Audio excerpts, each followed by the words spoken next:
Coming up on this episode of the Hockey Nuts, Steve and I get you caught up with all of the news of the week around the hockey world. As we take a look back at the first month of the season, there are teams that are struggling that shouldn't be, and teams that are rolling over opponents that also shouldn't be. Also, Steve and I attended an American Hockey League game last week, and Steve killed a potential shutout for the home team. We'll have the details of all this, plus the Minor League Hockey Minute, the NCAA Hockey Minute, and our picks of the week coming up next.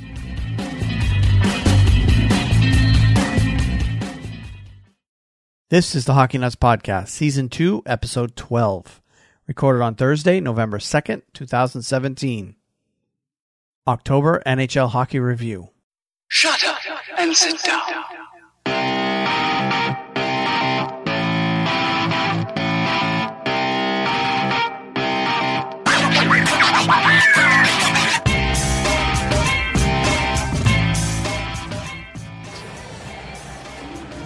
So 9/10, Jonathan Quick is out of the net, a fourth skater on for the Kings. As you mentioned, maybe not enough time, but enough to get a win right off. Kopitar on the draw. And he wins it back to Foley, scores! No way! Oh my! No way! With no time remaining! This is reviewable, of course. Oh, wow! They're going to review it. They got it. Kopitar says they got it. And it's a good goal. Toffoli says they've got it. Wow. Alex, I've got something for you. This game is not going to end in a shootout. And it's swung out of the zone by Dmitry Yashkin. He'll go off in a change and feather in. 4.5 left in the second period. Long pass denied by St. Louis's Vince Dunn. Steen pickpocketed by Williams. 2-on-1. Williams delays. Fancy move. What a goal! Jeff Skinner with the finish. What a setup by Justin Williams. That's hockey, baby. We're tied at 1.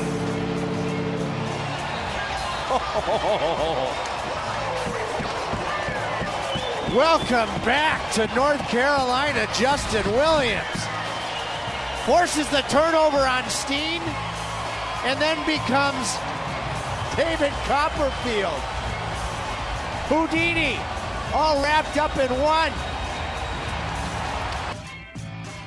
Buchnevich back to Zuccarello. Zuccarello has a goal in the game. Buchnevich has a goal in the game. Has the puck here. Makes a move.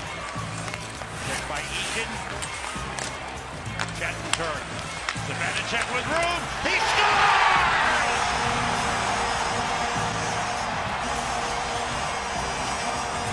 Mika Zibanejad. It's a power play goal. Rangers lead 5-4.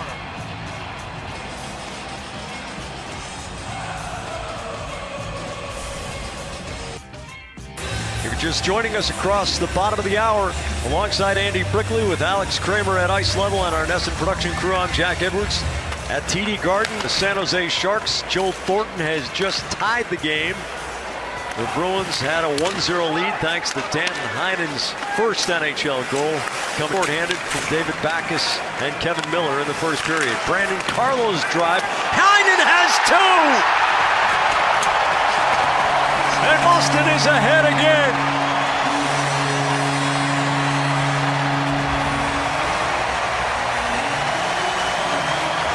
Hello and welcome to Season 2, Episode 12 of the Hockey Nuts Podcast. My name is Wayne. I'm here with Steve once again this week. How's it going today? Hey, it's going great, Wayne. Belated Happy Halloween to you. Hope you had a good couple of days there. Some people celebrated Halloween on Monday night, actually.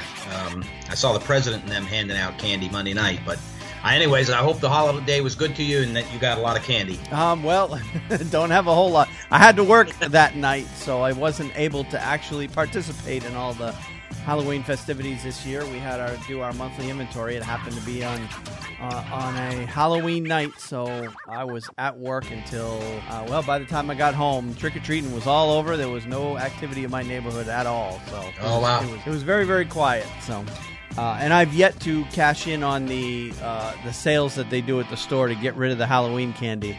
where they dump everything off at a steep discount. Yeah, I saw a bunch of buggies today at the grocery stores, and great deals on candy. Yep, save it for next year, right? Save it for next year, that's right. Some of that stuff could last eons, never mind a year. Yeah. But yeah, so we're fresh out of Halloween. We're into November now. Season's flying right along. So, and we're recording again on our normal night. Tonight is Thursday, the 2nd of November. So we've got 9 days, I think, by my count, to catch up on. 9 days, that's correct. And there's a lot. Really, it's 8 because you don't count the day we do the podcast. So yeah, well, we did it early that day, so we have all those games that night to talk about too. So right. So yeah, 9 days worth of games anyway. Yep. And then we've got a lot to talk about. There's still some weird things going on in the league that nobody expected. The Golden Knights are still rolling pretty good, although they are running out of goalies, so we've got to talk about that. The Kings and the Lightning are rolling over teams right now. The Oilers and Leafs have been struggling of late, so we got to talk about them. And the Canadiens and Rangers are finally starting to climb the standings, so we've got to talk about that. There's been a lot more injuries this week. The NHL announced their Players of the Month, and then, of course, after the end of our show, we've got to talk about our fantasy hockey segment. We got to do that tonight. And finally, you and I took a trip to Charlotte to take in an AHL game. Yes. So why don't we go ahead and start and talk about that? That was really, I had a great time. I mean, you know that. I had a... I have never seen a Charlotte Checkers game, and living in North Carolina most of my life, I know a little bit about that team. There's been 3 versions of them, really. Yep. They started in 1955 or 56 or in the mid 50s as the original Charlotte Checkers, and they were part of the Southern Professional Hockey League, and they went all the way up until like 1977 or 1978, and in the Southern Professional League, I think 3 or 4 teams bit the dust, and there was only 3 or 4 teams left. And I remember the day that it was in, I think it was the first of 1978, that they just decided to disband the league. And the Charlotte Checkers, all the players and everybody, all that's the Charlotte Coliseum at that time. It was called the Charlotte Coliseum. All those people were out of a job and they went out of business. And they were out of business all the way up until 1993. And I actually lived in Charlotte for 4 years. And they were out of business most of that entire time before I left town. And then the second version of the team started up, and they were in the East Coast Hockey League. So I know a little bit about them. They've struggled, they've had difficulties, but they've also, they won the East Coast Hockey League championship one year, and so it was really something to get down to Charlotte and finally see them play a game. And then the third version of the Charlotte Checkers are the one that exists today. They are in the American Hockey League, which is one step below the NHL. That's right. All the American Hockey League teams generally have an affiliation with one or more NHL teams. In fact, I think they're all up until this year anyway. There was a 1-to-1 match for every American Hockey League team. There was an NHL team, but now with the NHL grown to 31, I don't believe the AHL did grow to 31, but they are looking at possibly doing that. And then, of course, the ECHL, which is kind of the quote-unquote double-A hockey, still exists, and they are also looking to grow. I read an article earlier this week. It's a bit of an older article, but the Portland Maine team, or they used to be the Portland Pirates in the American Hockey League, they left town, and they haven't had a team since then. Well, now they are getting ready to put a ECHL team in that building, the old Cumberland County Civic Center, and they're going to be known as, they announced earlier, either this week or last week or a couple weeks ago, that they're going to be bringing back the Maine Mariners name, which is the team that used to be the team they were, at the very beginning, they were a Philadelphia Flyers farm team, and then they ended up being the Boston Bruins farm team for a while as the Maine Mariners, and then they left Portland, went to Providence, and became the Providence Bruins, which they are still today. And then a year or two later, Portland got another American League team as the Portland Pirates. And then they eventually left town when a whole bunch of teams all left at the same time to go out to California or out to the West Coast. Portland was one of those teams that did that a season or two ago. And then they've been left without a team to play in that building for the last couple of years. Well, now they're going to have an ECHL team. They're owned by the same company that owns the Flyers, but they haven't officially become a Flyers farm team as of yet. Although who knows what's going to happen there. That'll come at a later time. Right. But anyway, yeah, we did go to Charlotte, and what an interesting building that is. I mean, it's an old building. It was built in, 55, I think we found out? 1955. It might be the oldest hockey arena in the South. Not sure about that, but it's. I would guarantee you it's in the top 5. I know there's a handful of arenas that are older than this arena in the American League. The oldest one being up where the Toronto Marlies play. Right. But it's one of the oldest in the league. But what an interesting atmosphere. It's a domed stadium. Right. But it seats about 10,000, so it's a smaller venue. It's not real big. Right. Got a lot of character, wouldn't you say, Wayne? Yeah, it certainly does. It certainly does. I mean, the Checkers have definitely made that place home. It's a perfect size arena for a minor league hockey team for sure. Oh, absolutely. I agree with you 100%. Couldn't have said it better. You can even get poutine there, which for the South is really something. You know, Labatt's is on tap. Yep. And just a lot of, you can get Bojangles fried chicken if you like fried chicken. Just a lot of stuff there. It's a neat place, and as I said, it's got a lot of character, a lot of nostalgia.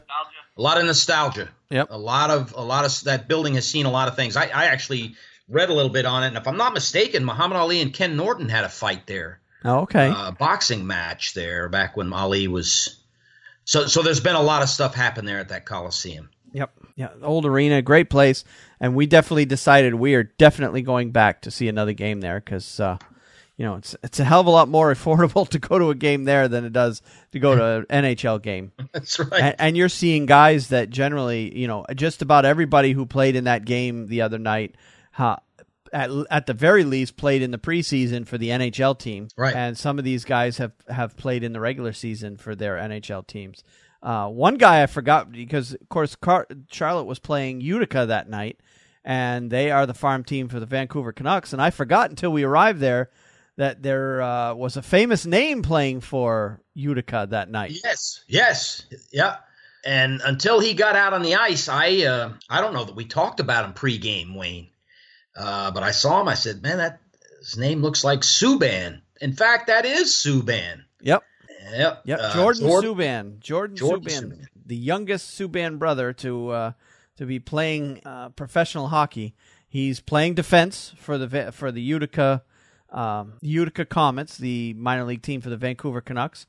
And I watched him a lot skate and play. And man, does he the mannerisms and the skating stride and just the way he plays is so similar to PK. It's unbelievable the way they play. I mean, Jordan is a little bit smaller, a little bit lighter than PK is, a little bit slower. He's not quite as fast as PK is, but the mannerisms and the skating style and the way they handle themselves on the ice, so similar. Jordan plays a very aggressive style defense, just like PK does, and it's incredible to see how similar they are as players. Yeah. So his mouthpiece is never in his mouth. No, he was chewing on it all night.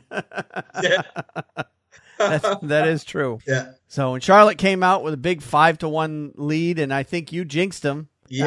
Alex Nedeljkovic, we were sitting there in the third period. The Charlotte Checkers are up 5-0, and you just blurted out at one point, I think Nedeljkovic is going to get a shutout. And I said, "Oh, you did it. You did it." I said, "You just jinxed him." You're like, "What?" I said, "You just jinxed him. You said the S word." Yeah. And no more, I swear to you, no more than 2 minutes later, Utica comes down and scores a goal. And what's more is Nedeljkovic turns around, and he probably wasn't, but it looked like he was looking right up in the stands at me. He kind of looked right in our direction, and there's hardly anybody sitting where we were sitting, so it looked like he was looking right at you, like, you son of a bitch, you just... What the hell are you doing opening your mouth? And I was like, hey, I was trying to compliment him. He was playing a good game. But I will never say that again. You can't say the S word. Yeah. You'll jinx them. Yeah. Oh, that was funny. So, yeah, all in all, it was a fun night, and we're definitely going to go back. So those of you who listen to us that are in the North Carolina area, and if you folks are interested in doing a meetup, swing us an email to feedback@thehockeynuts.com.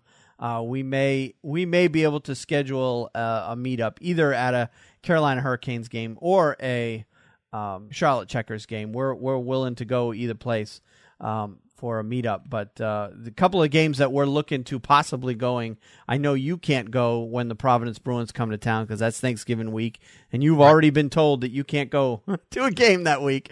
That's right. So that's no big deal. I'll probably just take my son and we'll go down. But the Hartford Wolfpack, which is the farm team of the New York Rangers, also come there for a couple of games this year. And I don't have the dates in front of me of when they come, but we may look ahead at doing something there too. So if you folks want to meet us or have a meetup with us before the game, we'd be more than happy to do a small tailgate session for that, and just give us a quick holler either at our Twitter handles or at our feedback@thehockeynuts.com email address. And our Twitter handles are Wayne Halley9 and Steve is at sball504 man. So, and the spellings of which you can find in the show notes if you want to, if you don't know how to spell Wayne Halley. So, and then of course you could reach us through our Facebook page at facebook.com/thehockeynuts. or through our YouTube channel at thehockeynuts.com/YouTube. So, all right. Well, with that in mind, let's go ahead and talk about some of the NHL action that's happened over the past week. That sounds good, Wayne. Let's get a start on it. And, of course, we got to get started with our teams, the Bruins, the Canes, and the Rangers.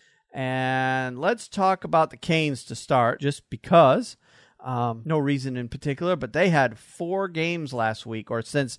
I say last week, but since we last recorded, 5-1 loss at home against Tampa Bay back on the 24th, a 6-3 win at Toronto on the 26th, a 2-1 loss against St. Louis at home on the 27th, and a 4-3 shootout loss against Anaheim on the 29th. I was able to watch 3 of those 4 games. I didn't get to see the Anaheim game as I was refereeing beer league hockey that night. But I did watch the St. Louis game, the Toronto game, and Tampa Bay game, and from what I hear on the Anaheim game, all in all, Carolina is still playing very well overall, even though the results didn't show this past week. But those 4 teams are tough teams. Let's face it: Tampa Bay, Toronto, St. Louis, Anaheim. Those are 4 of the best teams in the league right now. Right, and we were talking, Wayne, last week before this whole thing started. This would be a great test to see how Carolina is actually doing. And, they've got some work to do. Yep. But that win against Toronto was, they played very well. And I was very impressed with that game at Toronto. Right. They really they played very well in that game, and they still look very good to me. They lost 3 of these 4 games, one in a shootout. But they look good. Carolina looks good. And if you're a Canes fan, I wouldn't be worried. They held their own, and with the exception of the Tampa Bay game, really played well in those 4 games. And they actually played well in that game. That game was 2-1 until there was about 3 minutes left in the third. And they started pressing, taking chances, pulled their goalie, and they actually got 2 empty net goals to make it 4-1 Tampa Bay because they pulled their goalie to get the extra skater to try to tie the game. And then that 5th goal was just, Canes that was in the last minute of the game. The Canes had pretty much given up by that point. So, it shows that it's a 5-1 score, but it was 2-1 until about the 17-something mark of the third period. Right. So less than 3 minutes left in the game when Tampa Bay went up 3-1, and that pretty much... the wheels fell off at that point, and they weren't going to win after that anyway. But Tampa Bay, they just couldn't get a lot of shots through to Tampa Bay's goalie that night. That was the biggest problem there. So they got to figure out how to get through the defense on those better teams. Tampa Bay is probably the best team in the league right now, if you ask me. Toronto is up there, although they've been sputtering a little bit. But when they played Toronto was still playing at the top of their game. St. Louis is still playing extremely well, and they only lost that game 2-1. and they played a very strong game in that one. And then that 4-3 shootout loss, they got a point out of that one. And Anaheim, again, is one of the toughest teams in the league. So, the record doesn't look good. 2 losses, a win, and a shootout loss. But overall, I think, I was fairly satisfied with the way Carolina played over the week. So look forward to seeing them do just as well this week. And they're playing tonight, so we'll get a chance to see them later on. All right, let's talk about your Rangers. I would say a light week for us. Not, we only had 3 games, but they played very well against Arizona. It's no surprise that they won that game. Arizona is just not a good team. They're going through a tremendous rebuild process right now, and don't look for them to make the playoffs, and don't look for them to, they're going to be one of the worst teams in the NHL, unless I totally miss my mark. Although they did win the other night. They did win their first game a couple nights ago. Yep. But and then a game we listened to on the way home from Charlotte, where we spotted Montreal 3 goals and came back. Actually, tied the game at 4-4, but lost 5-4 in the waning minutes of that game. We lost in Montreal 5-4. But played well in periods 2 and 3 to actually have a very respectable game. And then, of course, Halloween night, we defeated the Vegas Golden Knights 6-4. Vegas completing a back-to-back against us and the Islanders. So they may have been tired by the time the third period came along. The Rangers played a very good third period and really took it to them. Of course, Vegas is also suffering from goalie injuries, which I would have to say that's the reason the Rangers won the game. They had a goalie in net who was playing his second NHL game. Maxime Legacy, yep. Legacy. Yep. Who was playing his second NHL game. It was his first start. And it was obvious to me that he was nervous at certain points during the game in net. So the Rangers really should have won that game, and they did. Well, Legacy is technically Vegas's 4th goaltender. So he really has no business being in the NHL. But with Marc-Andre Fleury, Malcolm Subban, and Oscar Dansk all down with injuries, right? That creates a big problem for Vegas. And we'll talk about them in depth a little bit later on. But yeah, they had a terrible time at certain points. Vegas can generate. 2 things really impressed me. Number one, Jonathan Marchessault, in my opinion, is the best player on that team. And they stole him from Florida. They have a great player on their hands. He's probably going to be good for a long time. Not only is he a good scorer and great shooting the puck, he is an awesome playmaker. And I was very impressed with his stick handling ability. He's got eyes in the back of his head. He played very well for them. And I think they're going to go as far as good goaltending will take them. Yep. Both Sam Rosen and Joe Micheletti said that they actually talked a little bit about Marc-Andre Fleury, that he's very near to coming back and returning. As a matter of fact, for all I know, he returned last night or could return today. It was that close. Well, they said within a day or two, a couple days, that he's looking to come back.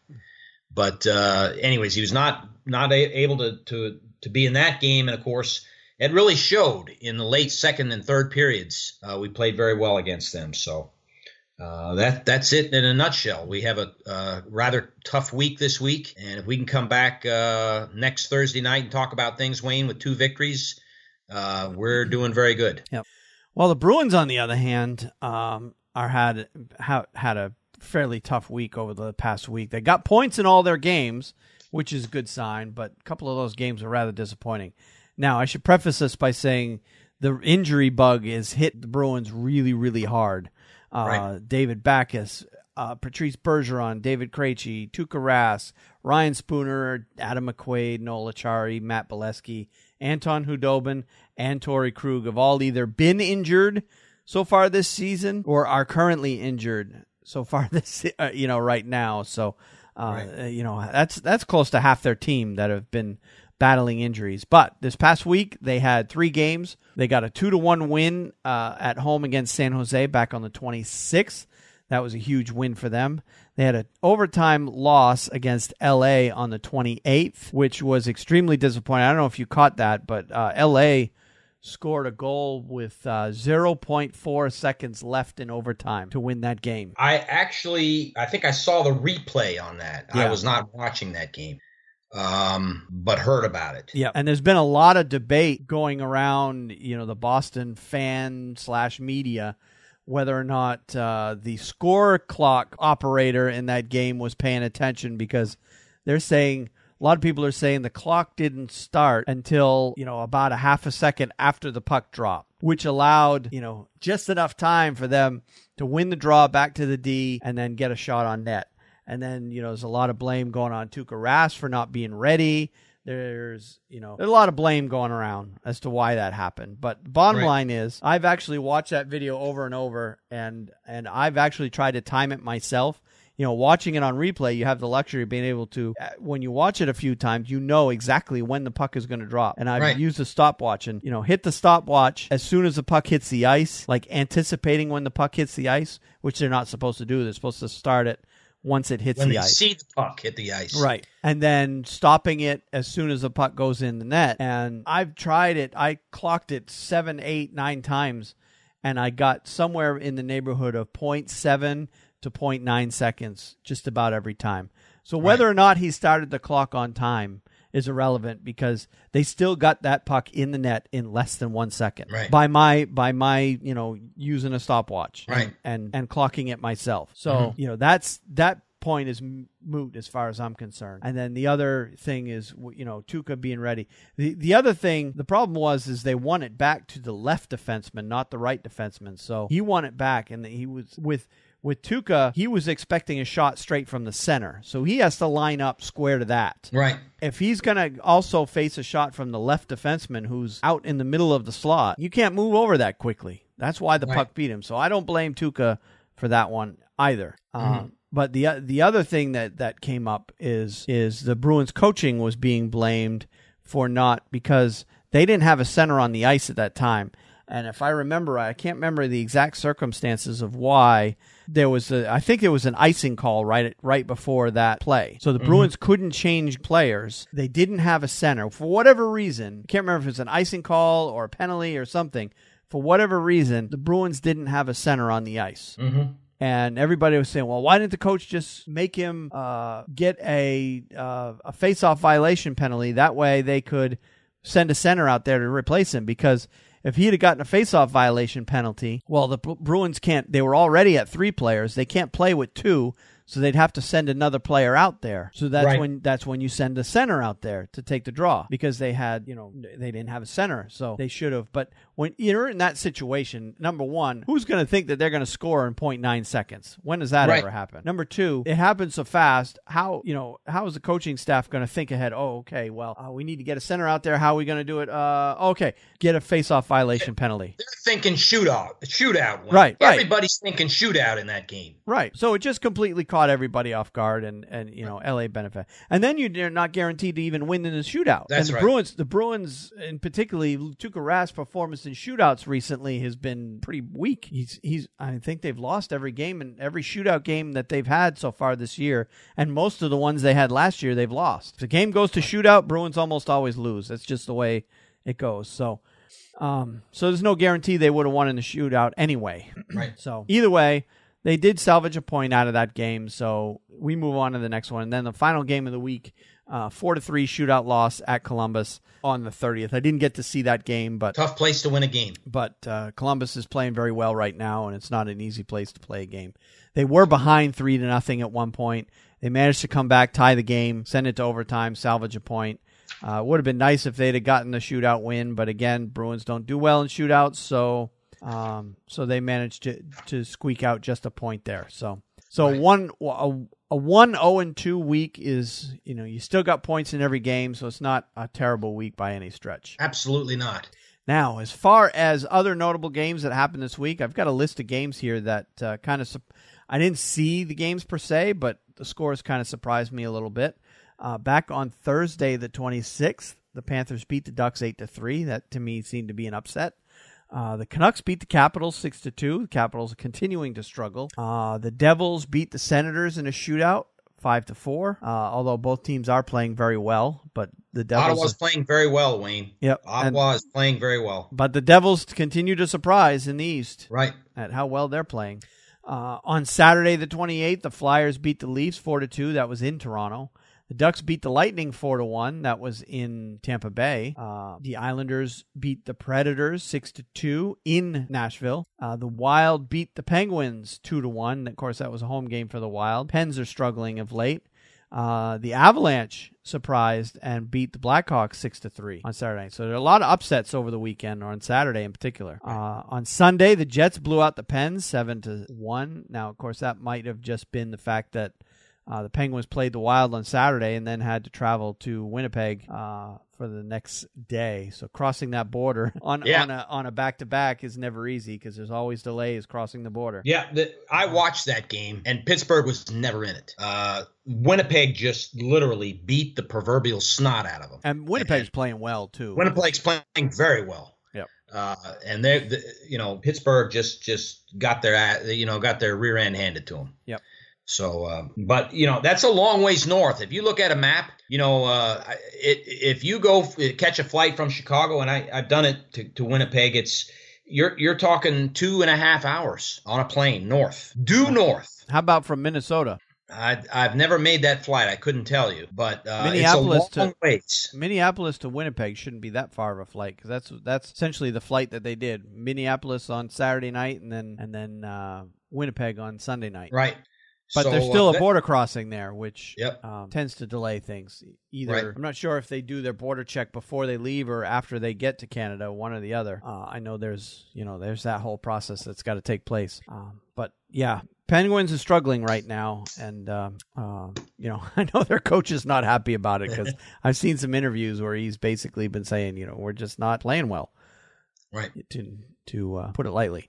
But the Flames on Sunday night also beat the Capitals 2-1. Mm-hmm. So the Flames are beginning to show life over there in Alberta. On Monday night, the Coyotes beat the Flyers 4-3. The Canadiens beat the Sens 8-3. And that was in Ottawa. So that was a huge upset there. And of course, that Coyotes win, that was their first win of the year. That's right. So they were 0-9 or 0-9-1 or something. They were 0-9-1 at the time. Yep. And then they won that game, and then they've since lost another one. So now they're 1-11-1. Yep. So yeah, they're having a rough year. Yeah. And then there was nothing really of note on Tuesday night, but last night, Wednesday the 1st, the Penguins did get back to the winning ways. They beat the Oilers. So now they've played the Oilers twice. They beat them twice. Yep. So the Crosby versus McDavid is basically put to bed, at least for this year, unless they happen to face in the Stanley Cup final. Right. Which could happen. Yep. The Oilers got to start playing better, but you never know. It could still happen. Yeah. The Oilers are playing pretty rough right now, and I know they're not happy about it. I saw McDavid was has been a little ticked off in recent weeks. So, and then the Leafs beat the Ducks last night 3-1, and then finally the Sharks beat the Predators 4-1. So, some good games over the past week. Absolutely, I was able to sit down and watch a few of those games. Yep. So good to have hockey back, and I'm getting back in the thick of it. Yep. So, yeah, we've talked about some of these teams. New Jersey, how well they're playing. Pittsburgh, how poor they're playing, although they're still 8-5-1 right now. Right. Everybody says they're playing poor, but they're still well above 500 at this point. But right. Everybody was obviously expecting more. They're being picked just by about everybody as to be the returning Stanley Cup champions. Tampa Bay is at 10-2-1. They're basically destroying everybody for the most part. Toronto's 8-5. They were what, 8-2 at one point? Yeah, I think they lost 3 in a row, Wayne. Yeah, so Toronto is sputtering a little bit, and the media is ready to fire the coach and everybody up there. Yeah. You know how they are in Toronto. Oh, absolutely. And then Ottawa is at 5-2-5. They got 5 overtime losses already this year, that's typical Ottawa. Yeah. They have double-digit overtime losses by the end of the season.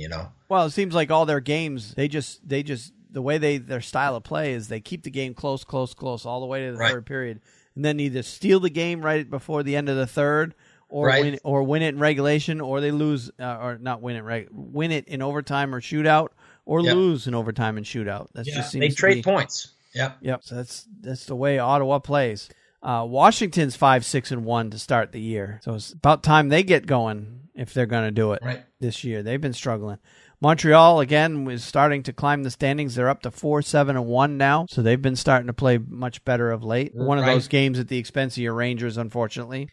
And then Edmonton at 3-7-1. They're a team that needs to get things rolling here. If they fall too much further behind, they're going to find themselves in a deep enough hole that they're not going to be able to recover from if they don't get things going. Leon Draisaitl there, Wayne. He just came back, so that should help them. Yeah, that should help them. Yeah, he was injured for a while, and I don't think they won a game while he was gone. No, they did not. So that'll help them. Vancouver continues to play well, 6-4-2. Yeah, and they're beating some good teams. I don't see that lasting. Yeah, you and I both agree that that's not going to last. But for whatever reason, they keep doing it, and they're beating some good teams too. They're not just beating the Phoenixes and the the weaker teams out there.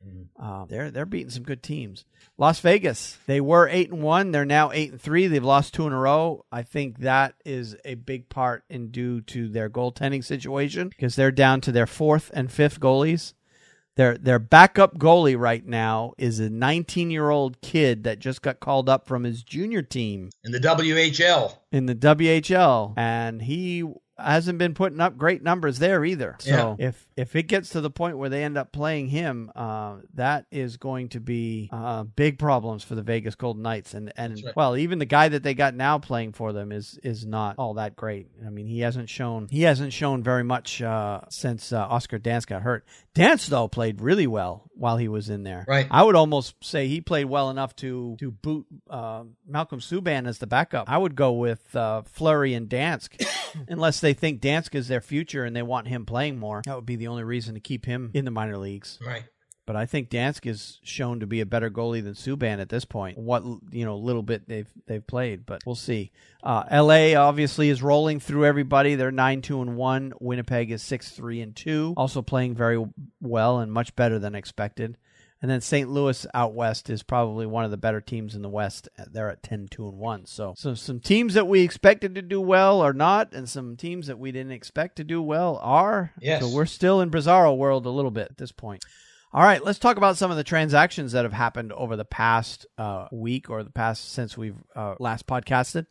The trade we had over the past week was just a quick one. Devils traded goalie Scott Wedgwood to Arizona for the 2018 fifth-round draft pick. Since that trade, Wedgwood has played in 2 games for Arizona and has a 3.41 goals against average, 900 save percentage. Of course, it's only in 2 games. But he is 1-1, and he owns Arizona's only win so far this year. Yes. So, and coincidentally, in order to make room for him, they put Antti Raanta on injured reserve officially. So I don't know if this move means that Raanta is expected to be out a little bit longer than they expected because they didn't put him on IR right away. Yeah, I thought that they had said that Antti Raanta was skating with the team when we played Arizona and was back to skating with the team.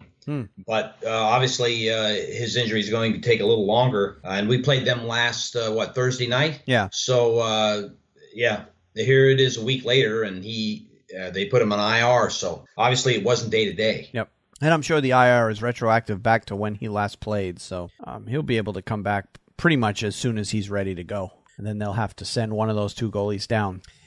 All right. And then as far as we talked about last week, we talked about the entry-level contract that were in danger of sliding going into last week's podcast. Well, now we've had several players who have crossed that 9-game threshold, and their contracts can no longer slide back a year and are now basically committed to their teams for the season. First and foremost, Mikhail Sergachev down in Tampa Bay. He's been playing very well, so there's no sense for them to send him down. Alex DeBrincat in Chicago, Pierre-Luc Dubois in Columbus, Victor Mete in Montreal, Jesper Bratt in New Jersey, and Nico Hischier in New Jersey have all passed that 9-game threshold. Everybody else that has a entry-level deal can still have their contract slide.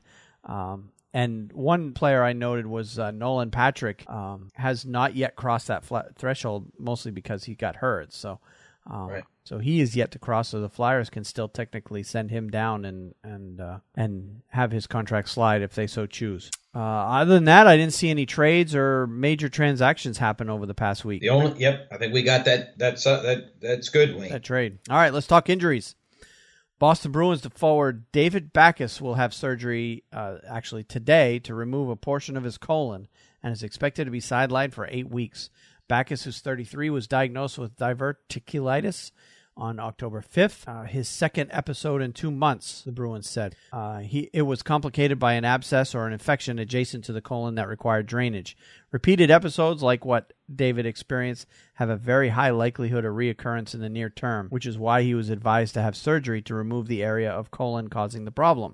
Bruins internist Dr. David Finn said in a statement, "It was determined that attempting to delay the surgery until after the season was an unacceptable risk to his health." Backes wasn't at risk while he was playing, the Bruins said. Backes, who has 1 assist in 5 games this season, is the latest Bruins player to be sidelined. Boston is also missing forwards David Krejci, Ryan Spooner, and Noel Acciari, all currently with injuries.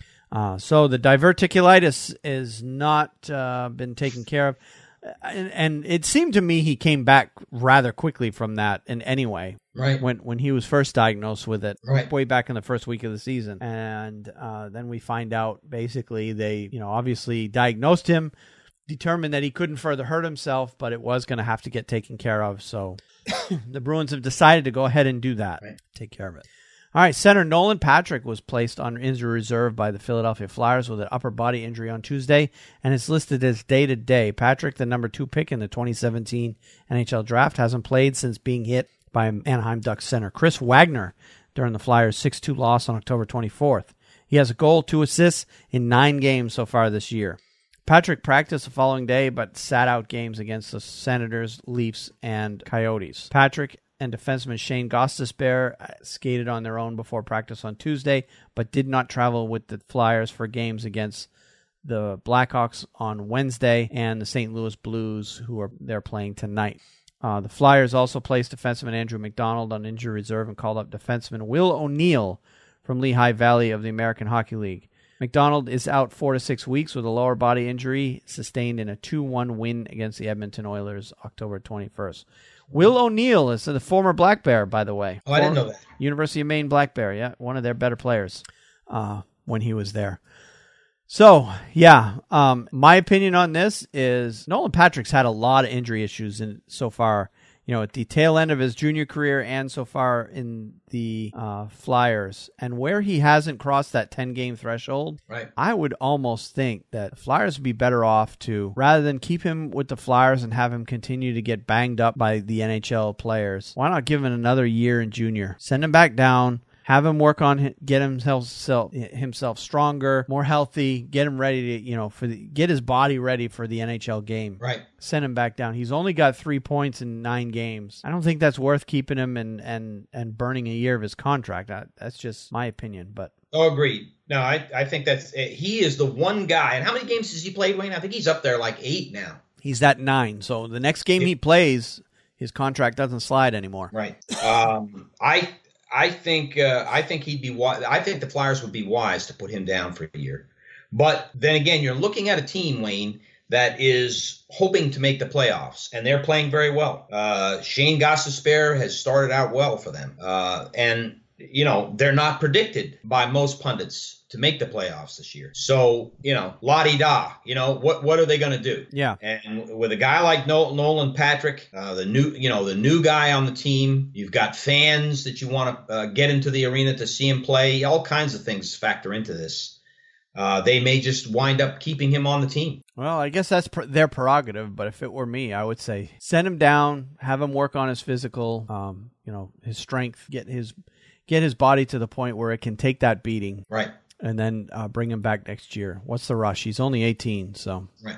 And even if the Flyers do make the playoffs, they don't have a team that's built to go deep in the playoffs. So it would probably long term for the franchise be best for him to go down. But that's their decision, not ours, isn't it? That's right. So, all right.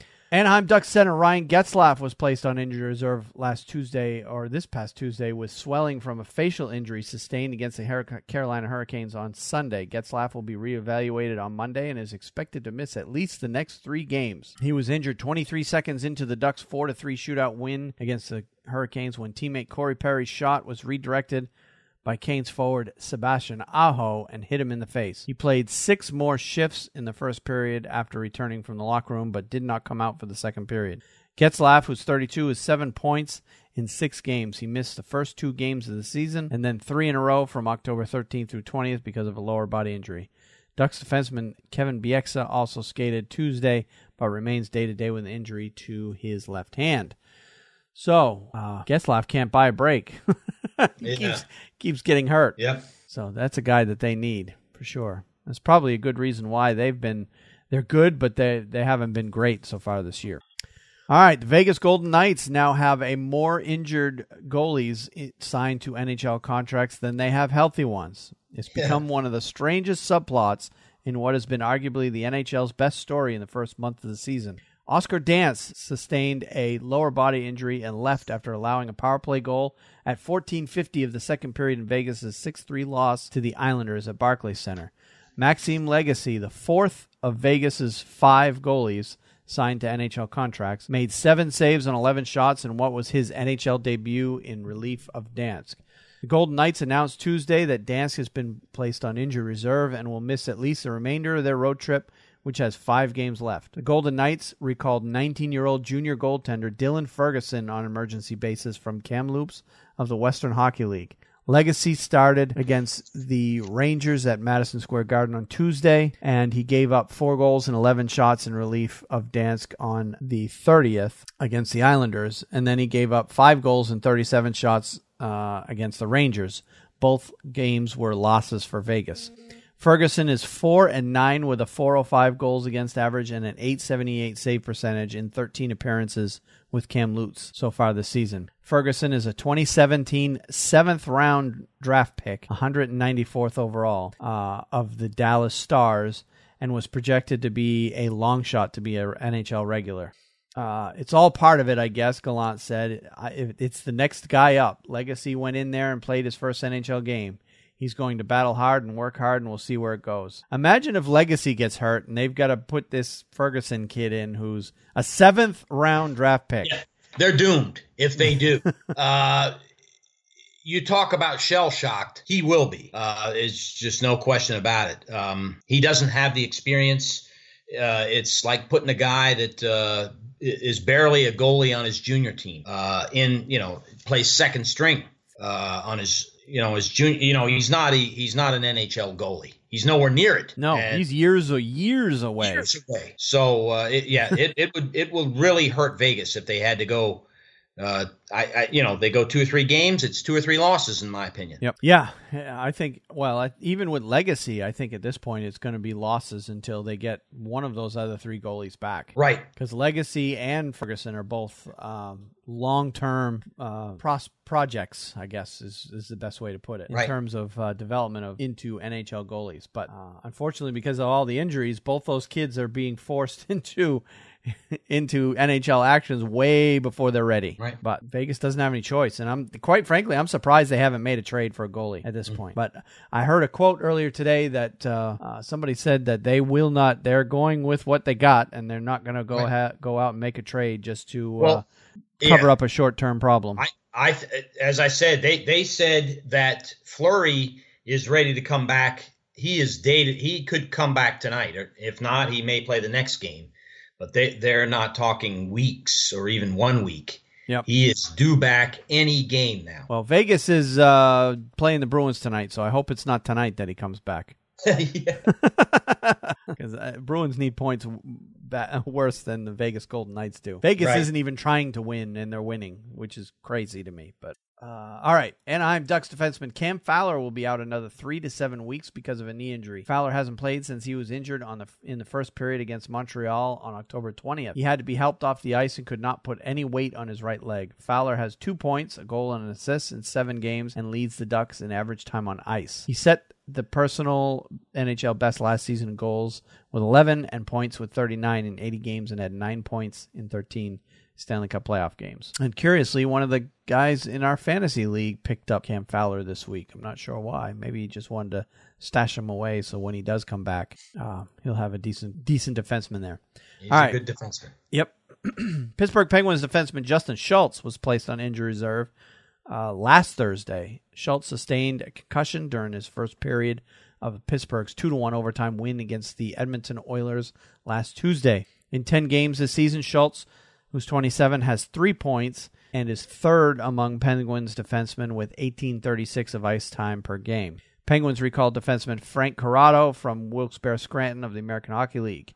Corrado has 8 points in 71 NHL games with the Canucks, Maple Leafs, and Penguins. And other players that have put on IR, but I didn't pull their stories this week.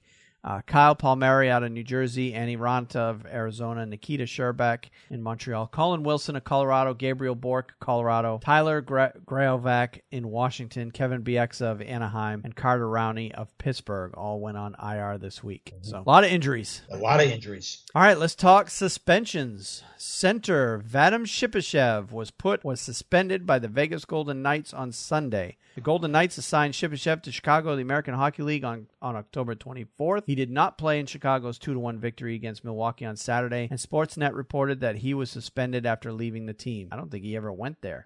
The Golden Knights signed Shipachyov to a 2-year, $9 million contract back on May 4th. He was playing for SKA St. Petersburg last year. Shipachyov, and that's the KHL, of course. Shipachyov was third in the KHL with 76 points in 50 games. He began the season with Chicago, but was recalled by the Golden Knights and scored a goal in his NHL debut against the Boston Bruins on October 15th. It was his only point in 3 games with Vegas before being sent back to Chicago. What a strange story this has turned out to be. Yeah. Well, first time in the NHL, right? Yes, for him. Listen, I can tell you, okay, I'm just going to, I'll speak out of turn here, but I have followed Pavel Buchnevich. And by the way, I love the guy. I think he's a great player, but, he has a very distinct likeness to Ethan Hawke, the actor. Oh, okay. If you look at those two together, Pavel Buchnevich looks very much like Ethan Hawke. So my wife has been calling him Ethan Buchnevich. Anyways, that's a sidelight there. But he came over to this country, okay? He had to play in Hartford for a while, and he lived with a family that spoke English because he left his family in Russia. Didn't know how to speak a word of English. Some of these guys come over, and as I've told you before, it's not like somebody coming over from France where they can kind of pick up some of the stuff, some of the English language. You come over from Russia, the alphabet is nowhere near ours. So it's hard. It's very difficult. I'm not sticking up for the guy. I'm just saying that when a guy comes over and he's never played over here before, it is a massive adjustment. It's not just a little one. It's a very big adjustment for a hockey player, for a truck driver, for a guy making a small amount of money or a large amount of money. It's not easy. Yeah, and that said, and I agree with that. And earlier this season, probably the first week of the season, I got into a bit of a unknowingly and I wasn't really trying to, but I got into a bit of a Twitter battle with some fans about Shipachyov. And the only comment that I made that kind of started a Twitter fire was that what little I have seen him play in a Vegas jersey was not impressive. I can't remember exactly what I said, but in a nutshell, that's what it was. And granted, it was in a preseason game, but for a guy who's trying to solidify a spot on the team, who's never played over here before, a lot of the fans were saying, well, we're saying in defense of him, it's preseason, relax. It's not, but for a guy who's trying to establish himself, you'd think he would put his best effort out there. Right. And I just didn't see that in his what little, I mean, granted, it's a very small amount of time that I saw him play. It was just one preseason game and just a few, highlights here and there. But overall, he didn't impress me over here, when paired up against the NHL players. So, and obviously, he's not impressing the Vegas Golden Knights. Now, we don't know what's going on behind the scenes there. Right. There may be some weird things, and as I understand it, the language barrier is a big issue for him because he can't speak English, nor can his wife, who's also here with him. So they're in a foreign land, can't speak any of the language. I get that it's difficult, but at the same time, once you get on the ice, the language of hockey, it's a universal language. So he should at least be able to perform there. And, the fact that they kept, the fans there, the Vegas fans made an excuse the first time he got sent down that it was, they had to send him down because of contract reasons and because they didn't want to have to waive a guy and he was waiver exempt, so they could send him down in order to, it was roster moves in order to, so the Vegas didn't lose anybody through waivers. Okay, great. I get that. But now he's come back up. Once they had room for him, they brought him back up, and then they sent him back down. The second time you send him back down, what's your excuse? He's not playing well. Flat out, he's not playing well. And now the fact that Vegas, apparently, I mean, this is on the surface. Again, we don't know what's going on behind the scenes. It just, apparently, Vegas has decided that they made a mistake. And they decided they don't need him. They're playing well without him. A lot of people are saying they're jerking him around. We don't know. We're not part of this. All I know is what I see on the surface, what I see that's available to my eyes from afar. So I'm just making judgment based on what I see. And what I see is a guy that did very well in the KHL. Did very well at the KHL, but in the KHL. Yep, but his game obviously hasn't translated to the NHL game, and it's just not going to work out. So now they're trying to figure out a way to get him out of his contract. They get him out of Vegas. They gave his agent permission to seek a trade. Apparently no other team is interested. So they obviously know something that we don't. If 30 other teams in the league don't want this guy, then okay, what's going on here? As I said, I think I really believe in my heart, Wayne, that a guy who comes over, albeit maybe a top 10 scorer in the KHL, but comes over and who has not gone through some sort of adjustment living with a family that speaks only English. Taking a job in the off season, something, to learn the English language and culture. If you don't do that, it's a very hard road. It's not easy, and that may be, although I have no idea, that may be a part of what's going on here. Yep, but as far as the language barrier is concerned, he's got 9 million reasons to to make an effort. Clearly he's basically decided if he's not going to be good enough to play for the Vegas Golden Knights, then he wants to be sent back home. He doesn't want to be sent to the American League because he can make more money back in the KHL, and I'm that's fine. That's totally fine. I mean, you can't blame the guy for that. I don't know. We'll see what ultimately happens. I think eventually what's going to happen is Vegas is going to do what they need to do to terminate the contract, put him on unconditional waivers, which will free him up to allow him to go back to Russia and go back in the KHL. And when it's all said and done, you're going to see him playing for Team Russia in the Olympics and probably doing very well at that. Yeah. So, it's just a weird story, but just the latest in a long, long line of Eastern Europeans that have come over here and have basically been complete duds, for lack of a better word, when they come over here and try to play in the NHL. And some do very well. I mean, Alex Ovechkin has thrived in the league over here. Loves it over here, but he also learned the language too. That helps. All right, let's move on. Chicago Blackhawks forward Ryan Hartman has been fined $2,320.79, the maximum allowable under a collective bargaining agreement, for slashing Vegas Golden Knights defenseman Braden McNabb during NHL game number 135 in Las Vegas on Tuesday, October 24th. The NHL's Department of Player Safety announced on Wednesday. That was last Wednesday, actually. The incident occurred at 14:07 of the second period. Hartman was assessed a minor penalty for slashing. Didn't see the play.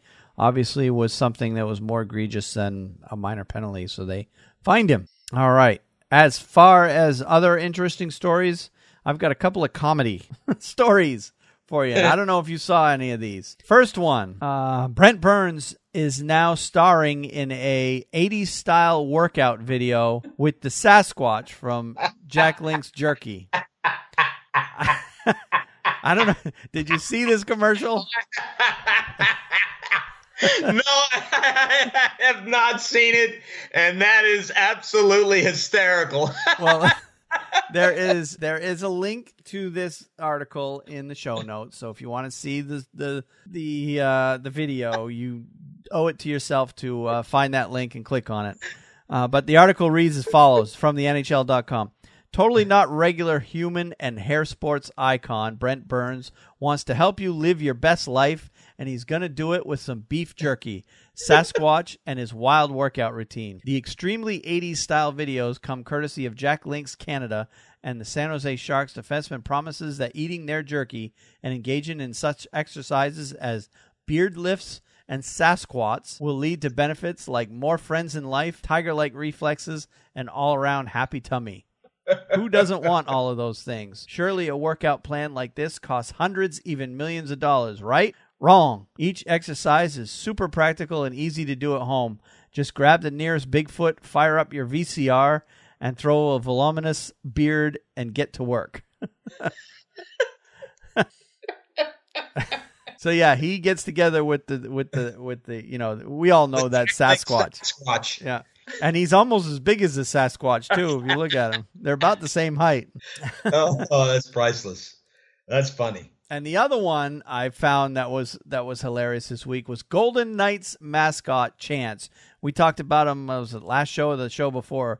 They introduced their new mascot called Chance. He's a Gila monster mascot. Golden Knights mascot Chance has some friends read mean tweets about him.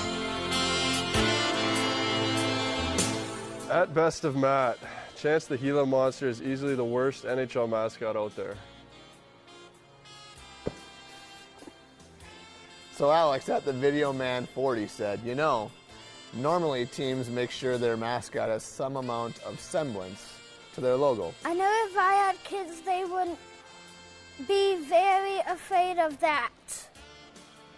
I'm not afraid of you. So Noah at Noah_Shembry says, why wouldn't you use a Golden Knight as your mascot? For the love of God, what do I look like? Dell Bauer says, Chance is the worst name I've ever heard for a mascot. Good one, Dell.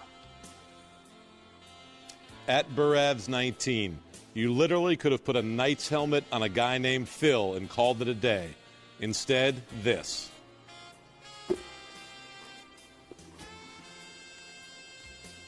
Happy now? Hey, my name is Will says, his head looks like a cut-up mango.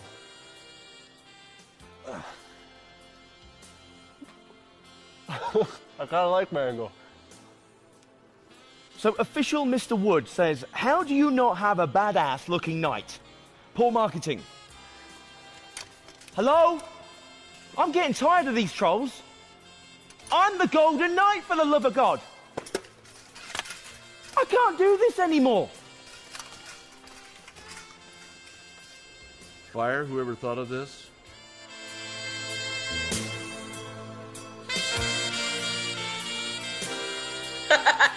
So it's a video. It looks like one of those videos you would see in between whistles at the games, right? So they have the different Chance the mascot has seen you dragging him on Twitter, but he's letting it roll right off his scaled back, it says. In a segment put out by the Vegas Golden Knights, everyone's favorite Gila monster has some friends stop by and read some mean tweets in what is an obvious homage to the popular Jimmy Kimmel Live bit. Players Colin Miller and Nate Schmidt help out, leaping to the defense of Chance. Special shout out go to the two sets of kids in the clip who roast the mean tweeters right back. The actual Golden Knight and a guy named Phil also make cameos. Perhaps the funniest appearance is the last, where Golden Knights owner Bill Foley reads a tweet that says, "Fire whoever thought of this," and stares knowingly into the camera as Chance consoles him. So there's another video you've got to. I've got the link to in the show notes that you've got to take a quick look at, because it's pretty funny. All right, let's head on to some of the good news stories that have come over this week. We've got some honors, lots of honors this week. Of course, with the turning of the months, we have the monthly players of the month that the NHL puts out there. Tampa Bay Lightning center Steven Stamkos and Tampa Bay Lightning right winger Nikita Kucherov and St. Louis Blues left wing Jaden Schwartz have been named the NHL's 3 stars for the entire month of October. Stamkos led the NHL with 18 assists and 24 points in 13 games to power the Lightning into first place in the league standings. Kucherov topped the NHL with 13 goals and placed second in the league with 21 points to help the Lightning reach 10 wins faster than any other season in franchise history. Schwartz placed third in the NHL with 17 points in 13 games to lift the Blues into first place in the Western Conference. So congrats to those 3 players. Yes. And I can't think of anybody else who deserves a higher honor than that. So all 3 of those players are off to extremely hot starts this year. Arizona Coyotes center Clayton Keller, who led all rookies with 9 goals and 15 points in 13 games, had been named the NHL's Rookie of the Month for October. Keller edged out Tampa Bay Lightning defenseman Mikhail Sergachev, who had 11 points in 13 games, and New Jersey Devils teammates Will Butcher, who had 11 points in 10 games, and Jesper Bratt, who had 10 points in 10 games, and LA Kings left wing Adrian Kempe, who had 9 points in 12 games for the honor. Now, when I saw this, I'm like, wait, what about Charlie McAvoy? He's been playing well for Boston, right?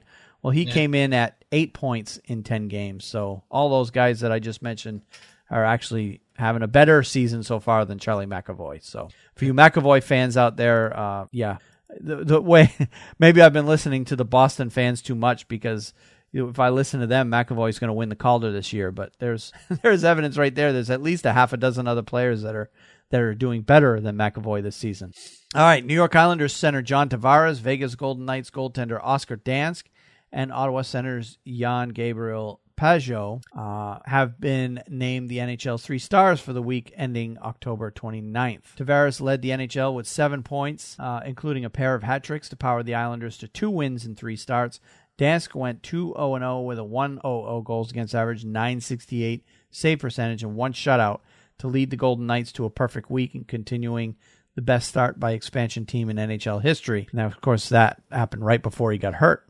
Pageau collected 6 points as the Senators went 1-0-2 to extend their point streak to 5 games. So there's your players of the week. Yes. And then we have a retirement this week. Defenseman Mark Streit announced his retirement from hockey on Monday. Streit, who's 39, played 2 games with the Canadiens this season. He was placed on waivers on October 12th and assigned to Laval of the American Hockey League the next day.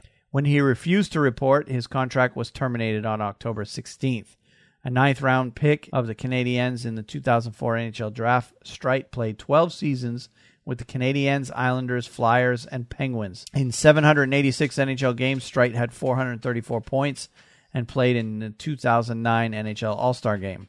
He also played for his native Switzerland 4 times in the Olympics. And that was 2002, 2006, 2010, and 2014. He may end up playing this year if he stays in shape. Because I can't imagine there's 20 Switzerland or Swiss players that are going to be better than him. Yeah.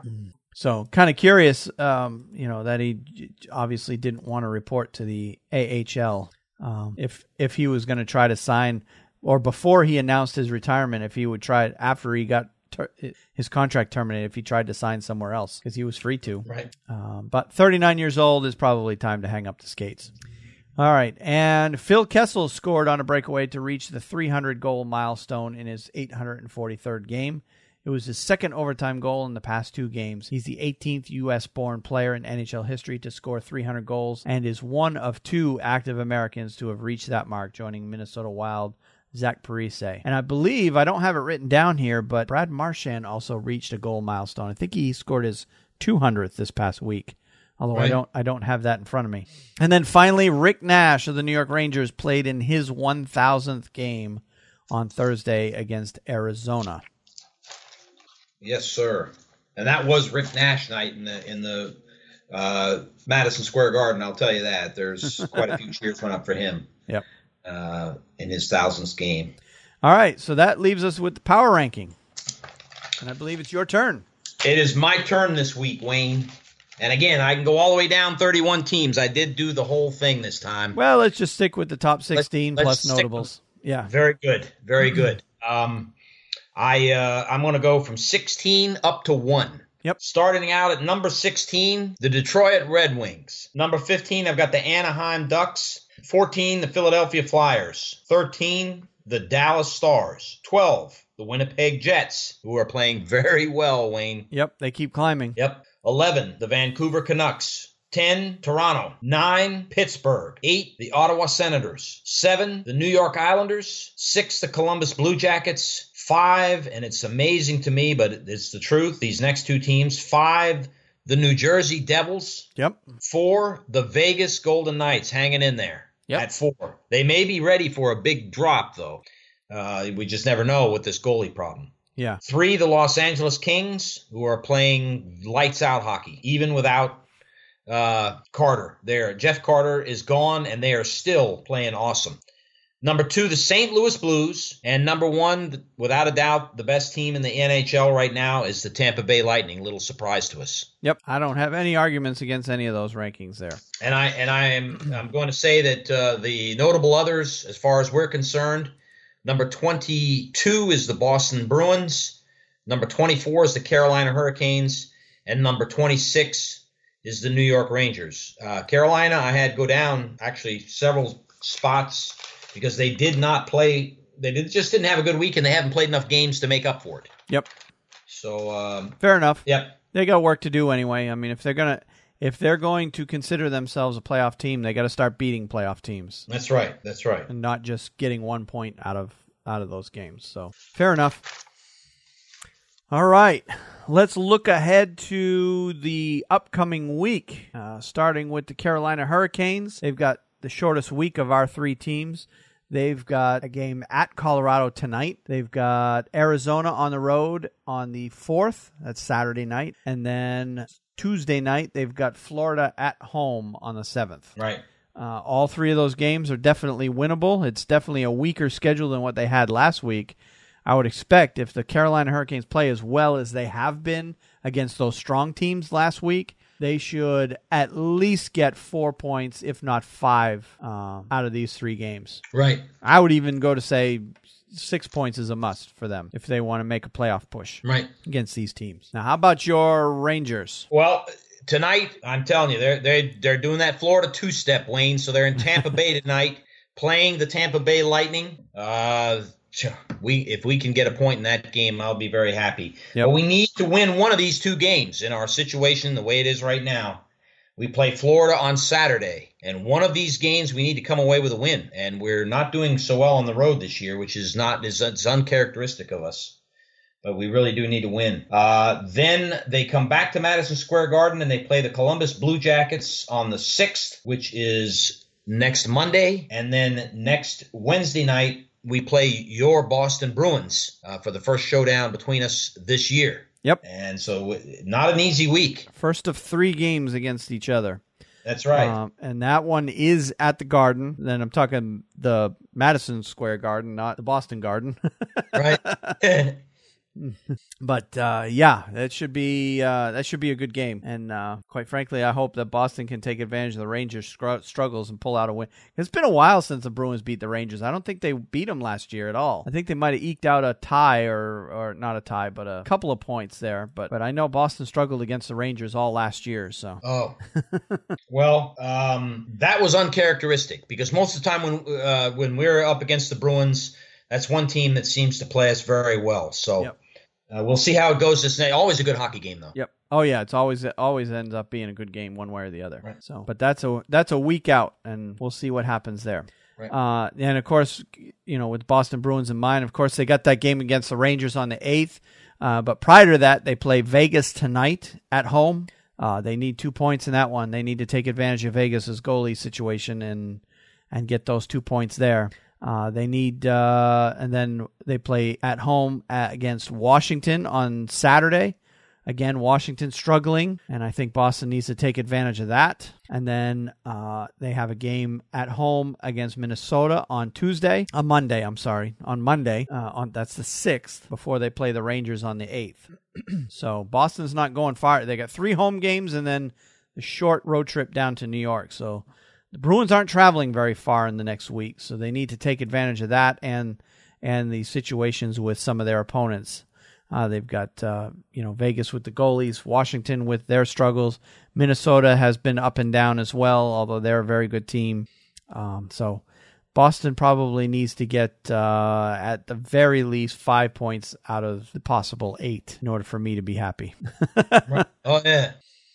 Now, is there any other notable games that is coming up on the NHL schedule other than those that you might want to take a look at? I know the Leafs are going out to play the Kings tonight. That's a late game. I'll have to check my work schedule. If I'm not working until the afternoon tomorrow, I'll probably stay up and watch that one because that should be a good game. Who's doing the play-by-play now for the Kings? I'm not sure. They had Gary Thorne step in last year, so that's another reason to stay up late. If he's doing those games, very few guys call the game of hockey better than Gary Thorne. Yeah, I wish he did it more, but he works for the Orioles. Now that baseball's done, he might be looking for a little bit of work. Although baseball's such a long grind, he may just not want he just take the winter off. That's right. The Devils are playing the Oilers tomorrow night. There's only 2 games on the schedule tomorrow night. Both are pretty good. Devils, Oilers, Predators, Ducks. And if the Oilers are going to make a charge up the standings, they've got to get it started against a very hot Devils team tomorrow night. Right. The Golden Knights are, after they play Boston, they're traveling up to Ottawa to play the Senators on Saturday. So that'll be a Hockey Night in Canada game. I don't know if it'll be the Hockey Night in Canada game, but Blue Jackets playing the Lightning Saturday. The Leafs are playing the Blues, so the Leafs have a tough schedule this week. Chicago's playing Minnesota, 2 good teams there. Predators are going out west to play the Kings. Penguins are playing the hot Canucks. And then a Battle of California is always good, Ducks, Sharks. Right. Saturday nights. A lot of good games Saturday night. Yep. Sunday night, Canadiens Blackhawks is probably the only game that jumps out at me as being a good one to watch. Although Devils, Flames, 2 decent teams there, or at least the Devils are playing well, and the Flames should be playing well. Monday's only 4-game schedule, so it's a pretty light schedule. Sunday, 4-game schedule. The Golden Knights, after they play Ottawa, are going to the Maple Leafs to play on Monday night. That should be an interesting game.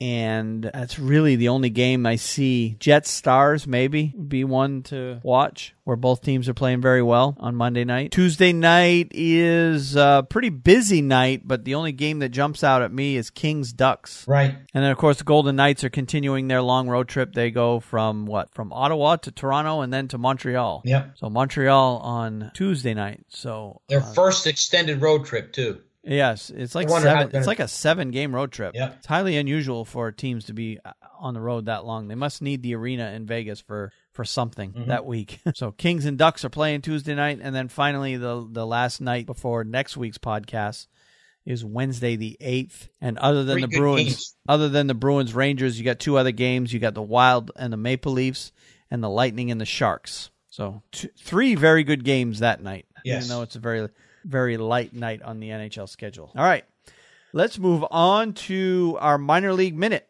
And my story is just a quick one. It's just the American Hockey League announced all their players of the month for the month of October. They announced that Stockton Heat forward Andrew Mangiapane of the Lehigh Valley Phantoms. Stockton Heat forward Andrew Mangiapane, Lehigh Valley Phantoms forward Mike Vecchione, and Utica Comets goaltender Thatcher Demko were selected as the league's award winners for October. So rather than having 3 finalists, they just announced the winners.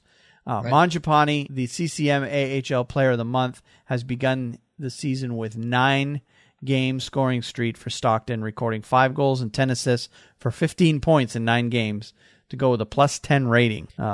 So very impressive. That's a very good start for him. He should be called up shortly. Vecchione is the CCMHL Rookie of the Month. He tallied 2 goals and 8 assists for 10 points and a +8 in 10 games, helping the Phantoms to a 7-2-0-1 record and share first place in the Atlantic Division. Demko, the CCM AHL goaltender of the month, helped the Comets through the gauntlet of the season-opening 7-game road trip and allowed 8 goals on 160 shots in 5 appearances, going 4-1 with a 1.61 goals against average, a .950 save percentage, and 1 shutout. Now, we didn't see Demko play. Demko, that's right. He was not a net. He was the backup that night. I did see him out there, but only, in warm-ups and between periods and that kind of stuff after the game. We did see him, but he sat the bench that night. I believe he played the next night because they played back-to-back there in Charlotte. Yep. So that was my minor league hockey minute. Very good. I'm looking at the AHL more and more and more, Wayne, as we do this. But it just so happens that this week I decided to make my minor league minute back in the KHL again. The Rangers have struggled in net this year slightly. I would say that that's not their major problem, but there's been times where some goals have been allowed that probably shouldn't have. And when I saw that Magnus Hellberg actually is overseas now playing for the Kunlun Red Star, I was really surprised. Wasn't he a Rangers backup? Yeah, he was actually with the Hartford Wolfpack last year. I think I'm not sure what his record was, but he played most of the games during the season. He played a lot of games. He got called up when Henrik got hurt, though. He did. He came up 3 times actually last year. Yep. But Mike Keenan acquired his rights in the offseason once he took control of the Kunlun Red Star hockey team. So my minor league minute deals with both of them, but the article is entitled 100 Wins for Iron Mike Keenan. Once again, they refer to him as Iron Mike over there in Russia. Over the summer, Mike Keenan acquired New York Rangers goalie Magnus Hellberg, who was playing for the Hartford Wolfpack and had been called up 3 times last season. Hellberg, and we always say, give him Hellberg. Magnus Hellberg has not disappointed as he helped Keenan get his 100th victory in the KHL. Mike Keenan brought up his 100th KHL win, outsmarting a man who once played for him in Boston. Andrei Nazarov's Neftekmik Nizhnikov team has been in top form in the East this season. I think they're in 3rd place, but could not find a way past Magnus Hellberg in the home net. Hellberg made 27 saves, and the Post helped him out when former Kunlun hotshot Chad Rao beat him early in the second. Red Star won the game, scoring 2 goals in the 3rd period. Pavel Vorobe converted on a power play to open the scoring in the 41st minute, and then Brandon DeFazio added a second with 4 minutes left. Kunlun's first win in 5 games puts the Chinese team back into the playoff spot, and they are currently, unless something happened in the last day or two, in 8th place. And if the season ended today, they would make the playoffs in China.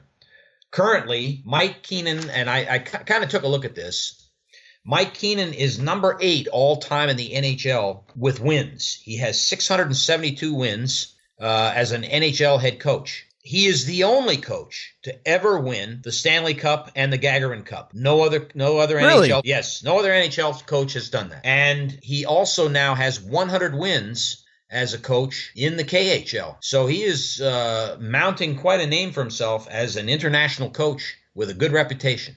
And so once again, I bring up Mike Keenan, former New York Ranger, of course, won the Stanley Cup for the New York Rangers back in 1994. Iron Mike Keenan. Iron Mike. I'm sure Mike Ditka has something to say about that, but we won't bring that up. Or Iron Mike Tyson even. A lot of Iron Mikes out there. That's true.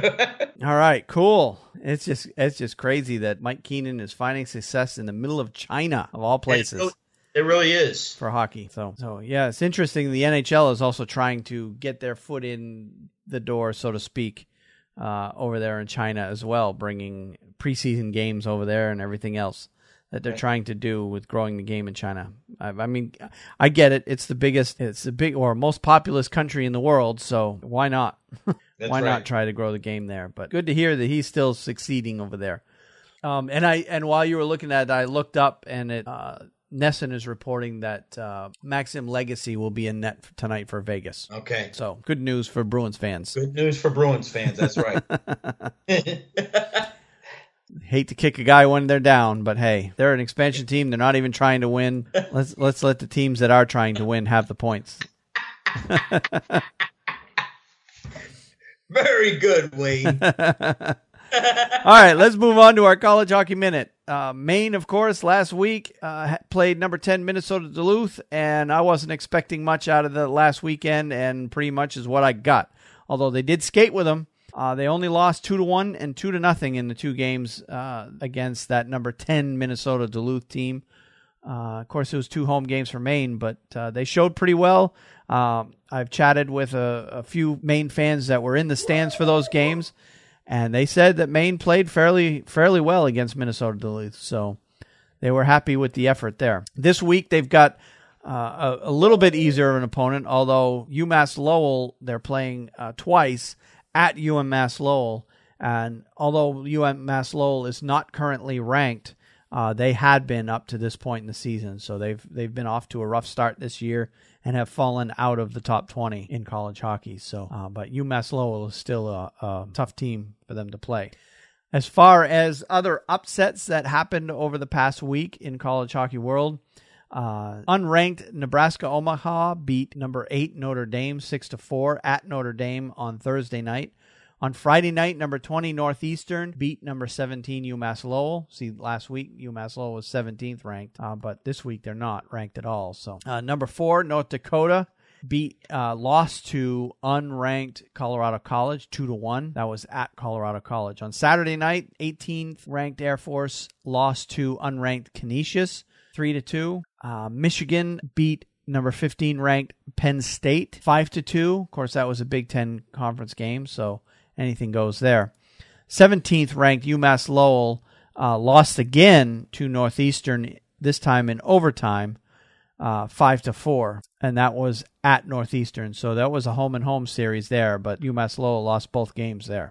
Number 6 BU lost to number 11 Providence 3-0 at Providence. And then the final upset of the week that I have was number 5 Wisconsin losing to unranked St. Lawrence 6-3. And that was at Wisconsin. As far as games coming up this week that involve 2 ranked teams, or are of the notable games anyway, number 10 Notre Dame is at Ohio State for 2 games, Friday and Saturday night. Those should be good ones. An Ivy League matchup. Although Yale is unranked, it's always a good game when they play Harvard. So Yale is at Harvard. Harvard is the number 3 ranked team in the country. Having not even played a game either. They've played 1 game, Harvard has. Oh, they did? Yeah, they beat Dartmouth last weekend, so they're officially 1-0-0 now. They've actually played 2 games. They played the U18 Team USA National Development Program team, who plays basically a college schedule all year long. Right. They go around the country and play a good chunk of the college teams around the country, but those games don't count in the NCAA standings because they're not officially a college team. So Harvard is officially 1-0-0, although they've played that Team USA, and I believe they beat them too. So, number 18 Cornell is playing at number 11 Quinnipiac on Friday night, and then number 6 Providence is at number 12 Boston University.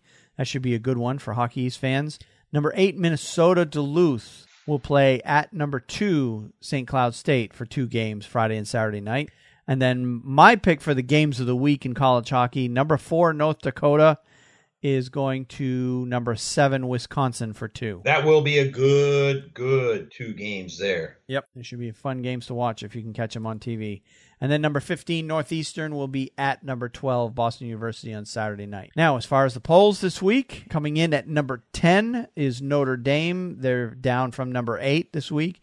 Number 9 Minnesota State is up from number 12. Number 8 is Minnesota Duluth, who's up from number 10. Number 7 is Wisconsin. They're down from number 5. Number 6 is Providence. They are up from number 11. Number 5 is Minnesota. They're down from number 7. Number 4 this week is North Dakota, right where they were last week. Number 3 is Harvard, again, right where they were last week. Number 2, St. Cloud State with 8 first-place votes, and they were also number 2 last week. They've yet to lose a game. And number 1, Denver this week, again with 42 first-place votes. They have not lost a game yet in regulation, although they have two ties.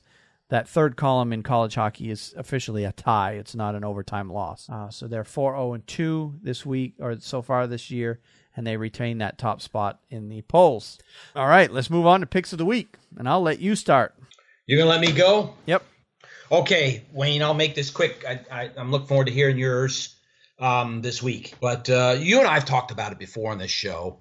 I mean, it's a common thing that we hear, not only about this particular player and what a giving person he is, and normally, you know, this goes on behind the scenes with this particular player. I'm going to speak about Alex Ovechkin and what a great guy he is. You and I have talked about it. He may get a bad rap about his play on the ice. There'd be people maybe not give him his due respect, but you and I certainly do. And we stand up for him as his skill and play on the ice, but also for what he does off the ice as a real statesman and a great guy for the game of hockey. But, you know, you and I have talked a lot too, Wayne. The sport in general is just, you know, we have great players. We're fortunate to be fans of this game. I really am so thankful that hockey players are so giving and kind and generous to people. But this particular story reached out and grabbed me again this week. It was on NHL.com, and it was entitled, Alex Ovechkin buys a homeless man a sweater, a coat, and a hat. I don't know if you saw that. I did see that story, yeah. Very good story. Capitals captain downplays act of kindness on an Edmonton street. Washington Capitals' Alex Ovechkin felt it was the right thing to do. Nothing more, nothing less. Asked Saturday about a social media post that said he was spotted giving a homeless man his coat and hat on Friday, Ovechkin tried to downplay the act. It was nothing, Ovechkin said at Rogers Place prior to Washington's game against the Edmonton Oilers on Saturday. I just went to the store with teammates Evgeny Kuznetsov and Dmitry Orlov. I saw the guy, no shirt, went to the store to buy him a sweater, coat, and a hat. Ovechkin said he didn't think the man recognized him. He was like, "Are you serious?" He was a little bit shocked, Ovechkin said. Again, we don't have time to concentrate on this moment right now. It's something I think if you saw a guy almost naked out there with a cold day, temperature-wise, I think every human can do something, a coat or a shirt or whatever. Capitals forward Tom Wilson said Saturday his teammates' compassion for others did not surprise him. I think 100% Ovechkin gets a bad rap a lot of the time. But he's a guy, and he does this thing and is not necessarily worried about what other people are going to think about him, Wilson said. That's a guy who wouldn't do that for the attention. He's doing it because he felt it was the right thing to do at the time. And Coach Barry Trotz, and listen to this, Wayne, this is really so true, what Barry Trotz says. Capitals coach Barry Trotz echoed what Wilson said. I think what you are going to find in hockey in general is that hockey players are giving people. They give of their time and their blessings, and that doesn't surprise me at all.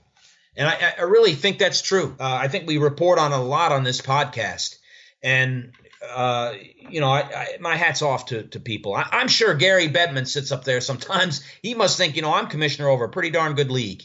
He doesn't have a lot of the problems, and let's knock on wood, but he doesn't have a lot of the problems that are going on in some of the other leagues.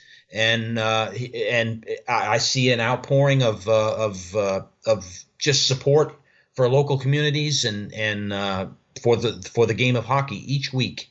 And it's really inspiring. Makes me glad to be a hockey fan. Yep, certainly. And I definitely echo those remarks as well. My pick of the week, actually, before I do that, I want to remind everybody of the pick of the week I had from 2 weeks ago was talking about Try Hockey for Free Day in the U.S. That is come up. It's this Saturday, so if you were planning on doing it, this is the weekend coming up that you're going to want to get to your local rink that's going to be participating. And for details on Play Hockey for Free Day, just go to tryhockeyforfree.com and you'll get all the details as to what rinks are participating and what you need to do to participate in that. So if you were thinking of doing that, it's this weekend, so you want to get on that. All right. Now for my pick of the week is, again, another little bit of a comedy bit. And it's another story from NHL.com, and it revolves around Rick Nash's 1,000th game. The article reads as follows.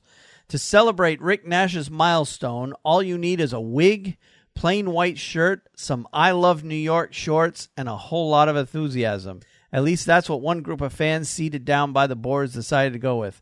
In a video tweeted out by the New York Rangers before their 5-2 victory against the Coyotes on Thursday, 4 men decided to don those outfits to commemorate Nash's 1,000th game. Each had one letter of his last name written on his back and one digit of the number 1,000 scrawled on the front. It was a sight.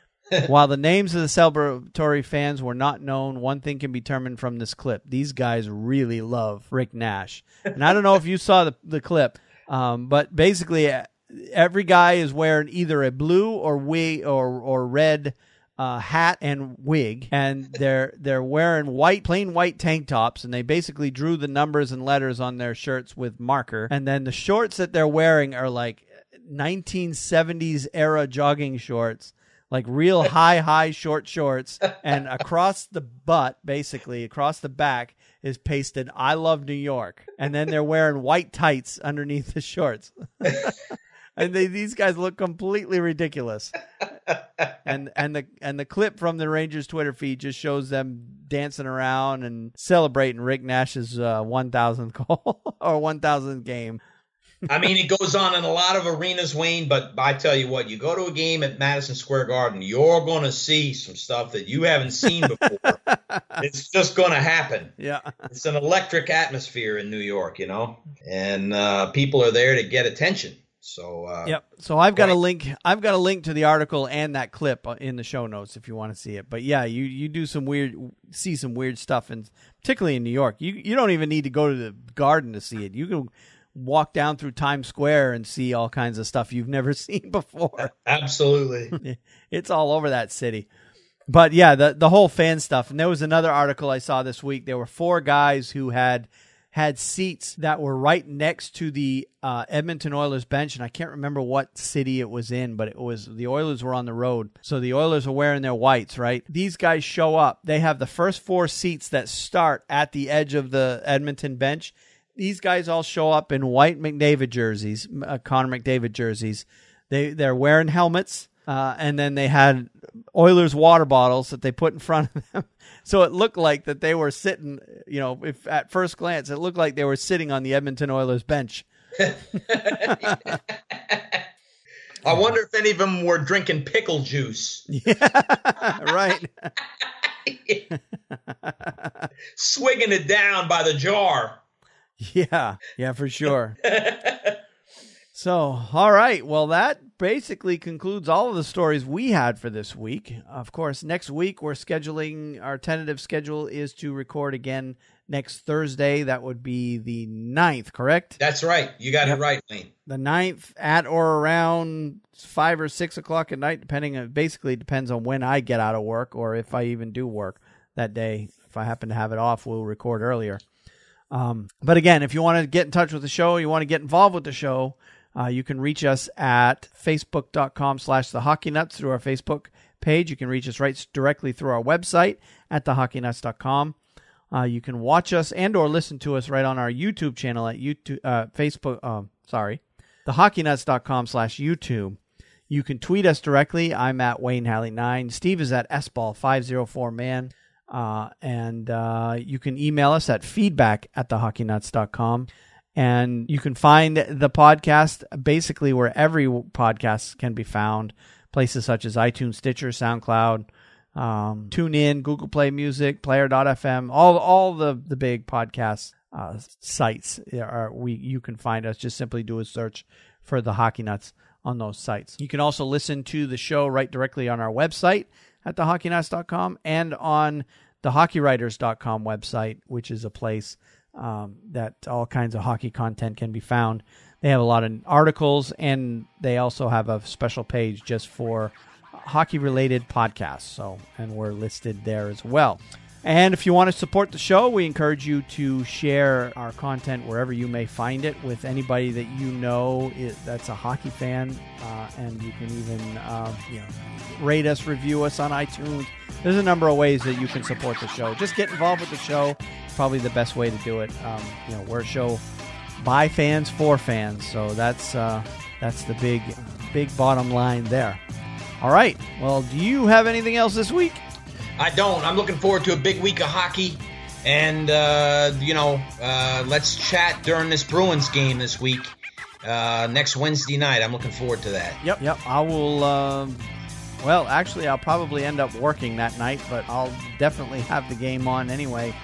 Either after I get home from work, or I may even just have it on my phone, because my Wednesday night schedule has changed in recent weeks in that they have me working later at night because we get a big truck on Wednesdays usually to prepare for the weekend.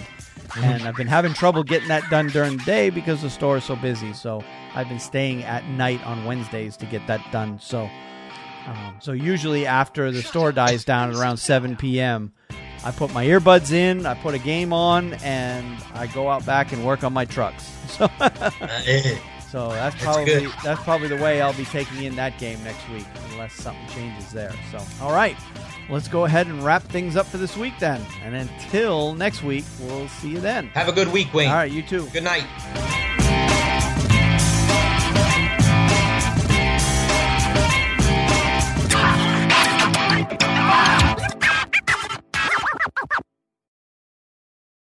All right, fantasy hockey fans, it is time now for our fantasy hockey recap over the past week. The week we're looking at is the period from October 23rd through October 29th. And we'll start with the top point getters over the past week as scored by our official fantasy hockey league, the Black Bear Fantasy Hockey League. Number one player of the week last week was John Tavares. In 3 games, he had 6 goals and an assist for a total of 7 points.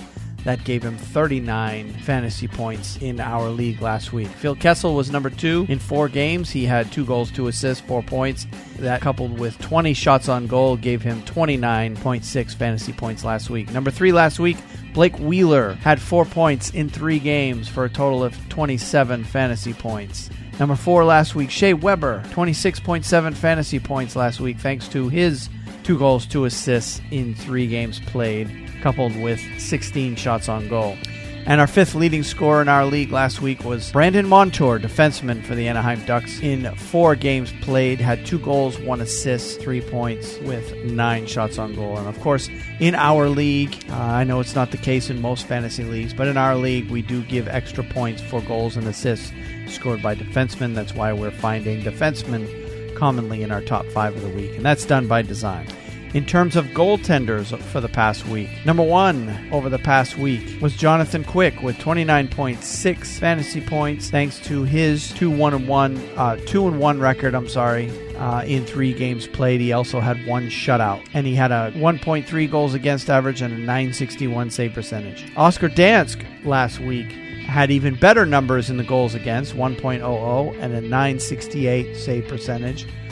But he did only play in 2 games last week, and in our league, that fewer games played actually hurts goalies. But he did get 2 wins in those 2 games.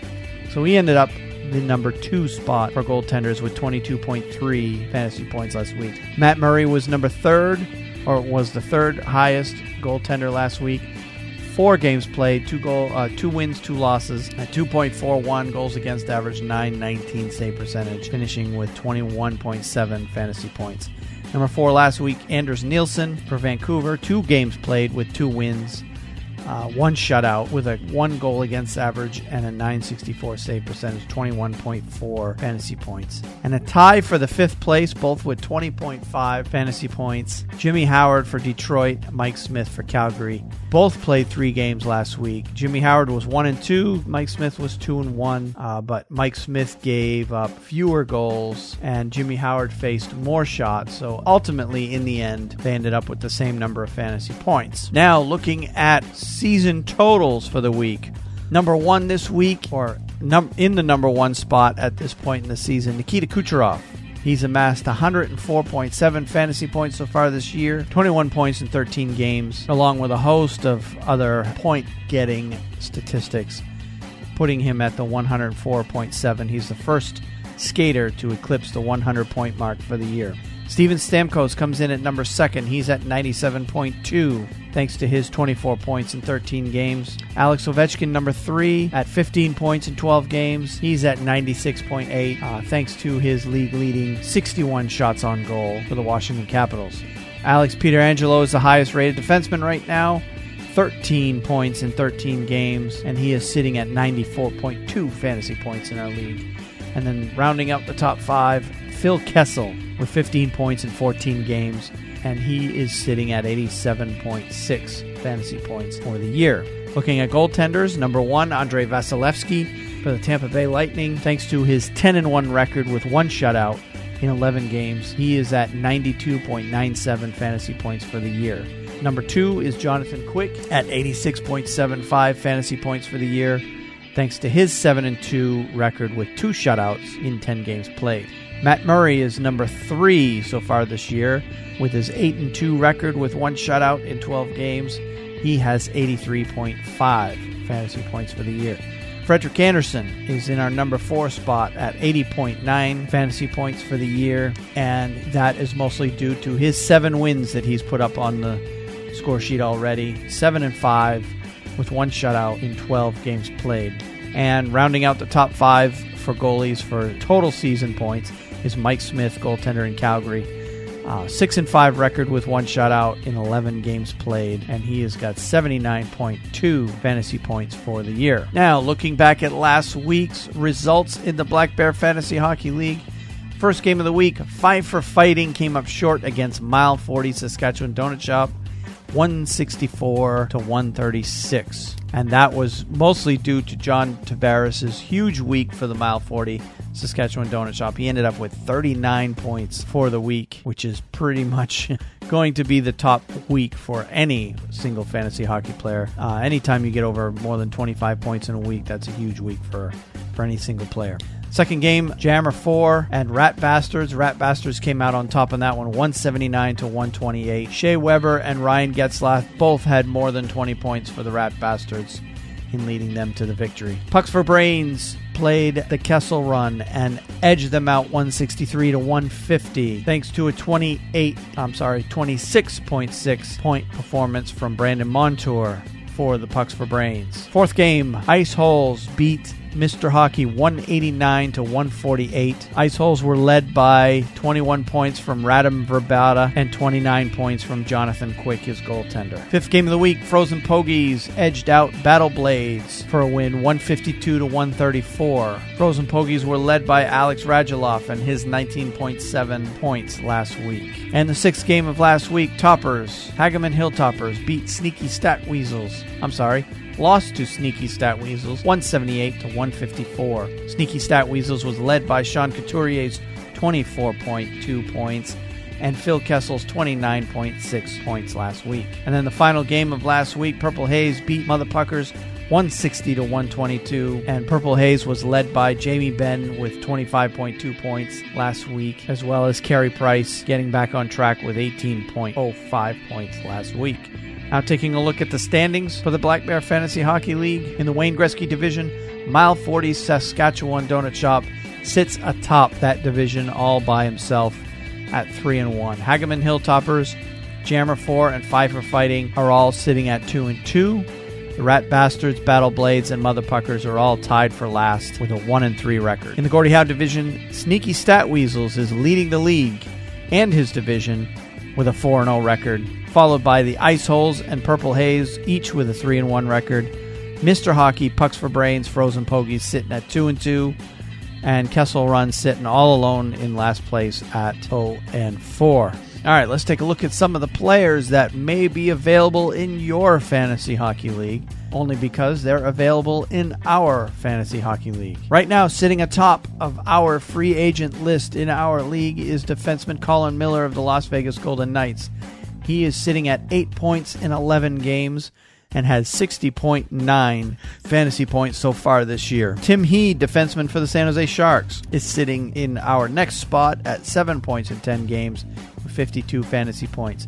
Riley Smith, right winger, Las Vegas Golden Knights, is also available in our league. He has 9 points in 11 games, sitting at 51.4 points for the year. Jason Demers, defenseman, Arizona Coyotes, is sitting at the 4th spot in our league in the free agent pool, 6 points in 13 games with 49.2 fantasy points.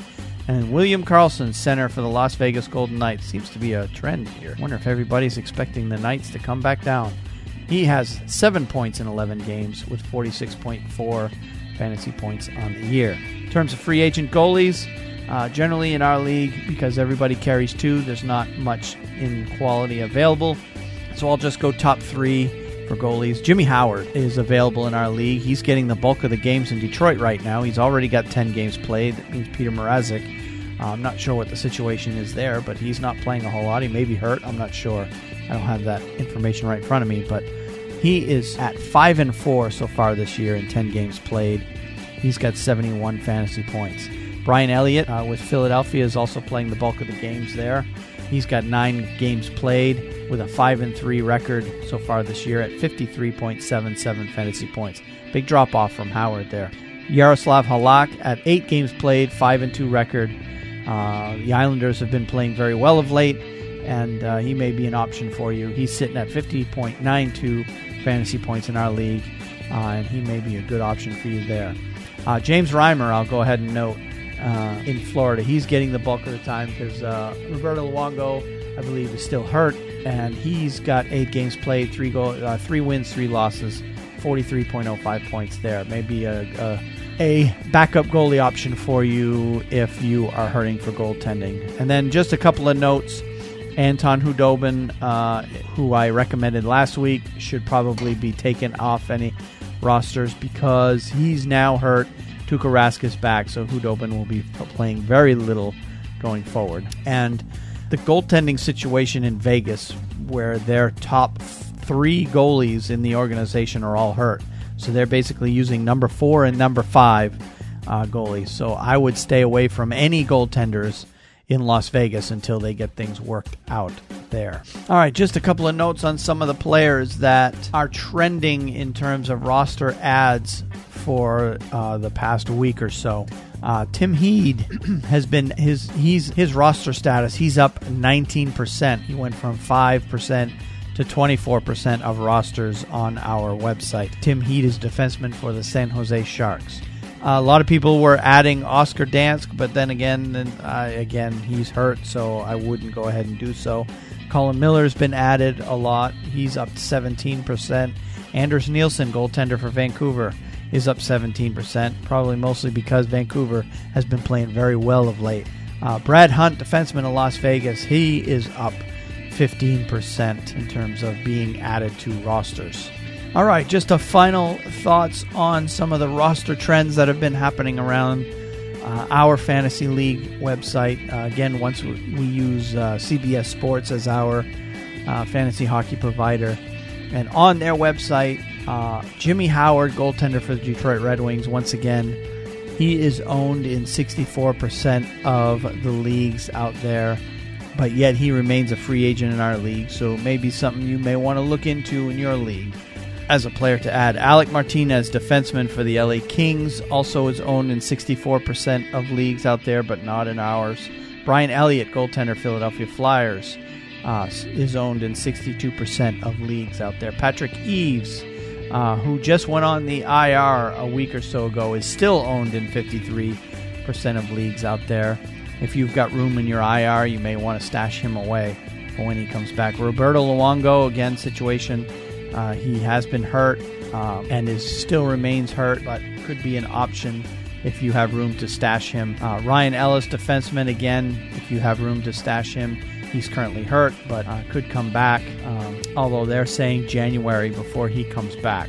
And finally, the last person I wanted to talk about, Zach Parise, left winger for the Minnesota Wild. He is available in our league, although he will be injured until January. He will be a nice add if he's available in your league and you have room on your roster for an IR, may want to stash him away for the future. All right, that is all for the Fantasy Hockey Report this week. Once again, if you want to give us any feedback on how we can improve the fantasy hockey segment, swing us an email at feedback@thehockeynuts.com, and we'll be happy to make some changes to this segment to make it better for you, because after all, fantasy hockey is something I love, and I love talking about it. So certainly get involved with the show in that way. And we'll see you next week.